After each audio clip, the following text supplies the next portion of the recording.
اور انسانی سلطنت ہمیشہ کے لیے ختم ہو جائے گی اور مسیح اپنی بادشاہی قائم کرے گا اور یہ پتھر پوری زمین کو معمور کر دے گا۔ تاہم یہ 10 سینگوں کی آخری حالت ہوگی، اور یہاں پر لکھا ہے اور اس کے سینگوں پر 10 تاج اور سروں پر کفر کے نام لکھے ہوئے تھے، اور جو حیوان میں نے دیکھا اس کی شکل تیندوے کی سی تھی اور پاؤں ریچھ کے سے اور منہ ببر سا۔ تو گزشتہ ادوار میں یہ اژدہا یونان کی نمائندگی کرتا تھا اور ریچھ فارس کی نمائندگی کرتا تھا اور ببر بابل کی نمائندگی کرتا تھا۔ تو یہ تمام اس حیوان کی سابقہ شکلیں ہیں، اور اس اژدہے نے اپنی قدرت اور اپنا تخت اور بڑا اختیار اسے دے دیا، اور میں نے اس کے سروں میں سے ایک پر گویا زخم کاری لگا ہوا دیکھا، مگر اس کا زخم کاری اچھا ہو گیا، اور ساری دنیا تعجب کرتی ہوئی اس حیوان کے پیچھے ہو لی۔ یہاں اس نے اس کا دوہرا اطلاق دیکھا، کیونکہ اس سے ظاہر ہوتا ہے کہ 7واں سر وہ ہے جو گر گیا،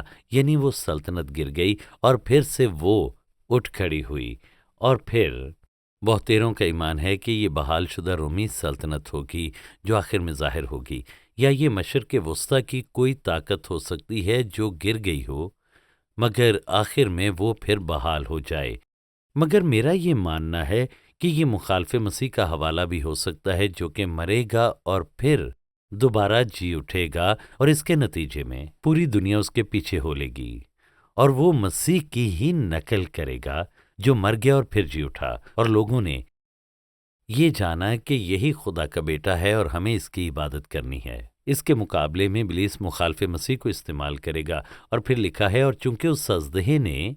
اپنا اختیار اس حیوان کو دے دیا تھا، اس لیے انہوں نے اژدہے کی پرستش کی اور حیوان کی بھی یہ کہہ کر پرستش کی کہ اس حیوان کی مانند کون ہے، کون اس سے لڑ سکتا ہے، یعنی دنیا مخالف مسیح کے پیچھے ہو لے گی۔ لکھا ہے اور بڑے بول بولنے اور کفر بکنے کے لیے اسے ایک منہ دیا گیا، اور اس سے 42 مہینے تک کام کرنے کا اختیار دیا گیا، اور اس نے خدا کی نسبت کفر بکنے کے لیے اپنا منہ کھولا کہ اس کے نام اور اس کے خیمہ یعنی آسمان کے رہنے والوں کے لیے کفر بکے، یعنی وہ جو اٹھائے گئے۔ پھر 7ویں آیت میں اس طرح سے لکھا ہے اور اسے یہ اختیار دیا گیا کہ مقدسوں سے لڑے اور ان پر غالب آئے، تو وہ ایمانداروں سے لڑنے اور ان کو تباہ کرنے نکلا ہے، کیونکہ انہوں نے پوری دنیا پر بدی کی سلطنت قائم کرنے کی مزاحمت کی۔ اور پھر یہاں پر اس طرح سے لکھا ہے اور اسے ہر قبیلے اور امت اور اہل زبان اور قوم پر اختیار دیا گیا، یعنی شیطان نے اسے ان قوموں پر اختیار دیا کہ وہ شیطان کے ماتحت ہوں۔